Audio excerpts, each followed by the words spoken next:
Hi guys, ఈ వీడియోలో మనం Bigg Boss Telugu season 8 top 5 contestant అయిన ప్రేరణ గురించి మాట్లాడుకుందాం. Prerana TV serial actress. Telangana నటి ప్రేరణ కన్నడ అండ్ తెలుగు భాషల్లో నటిస్తుంది. ఈమె హైదరాబాద్లో పుట్టింది.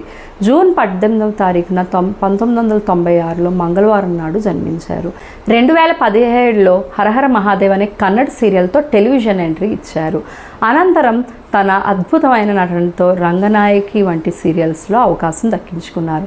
2018లో చూరికట్టే అనే కన్నడ సినిమాలో కూడా నటించింది. 2021లో ప్రముఖ రియాలిటీ షో అయిన కన్నడ బిగ్ బాస్ మినీ సీజన్లో పాల్గొని ఆడియన్స్ని అలరించారు.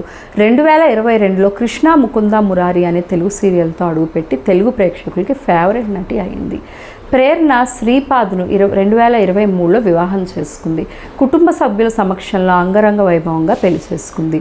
వీరి పెళ్లి బెంగళూరు సంప్రదాయంలో జరిగింది. ప్రేరణ బిగ్ బాస్లో ఎంటర్ అయ్యాక ఫస్ట్ 3 వీక్స్ చాలా సైలెంట్గానే ఉంది. తను గేమ్ చెప్పాలంటే స్లోగానే స్టార్ట్ చేసింది. కానీ ఆ తర్వాత ఎక్కడా ఆగలేదు.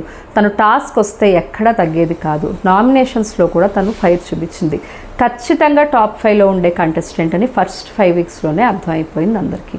మెగా చీఫ్ అవ్వడానికి ప్రతి వీక్ చాలా కష్టపడేది. చివరి వరకు ప్రతి టాస్క్ ఆడి గెలిచేది.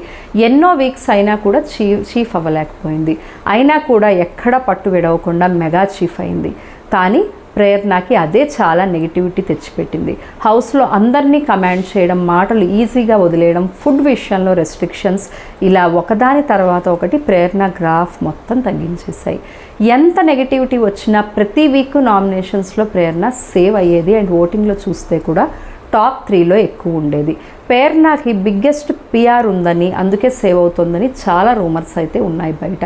గౌతమ్తో ప్రేరణకి సీతాఫల్ మీద జరిగిన గొడవ ఒక్కసారిగా గౌతమ్ గ్రాఫ్ ఎలా పెంచిందో ప్రేరణ గ్రాఫ్ కూడా అలానే తగ్గించేసింది.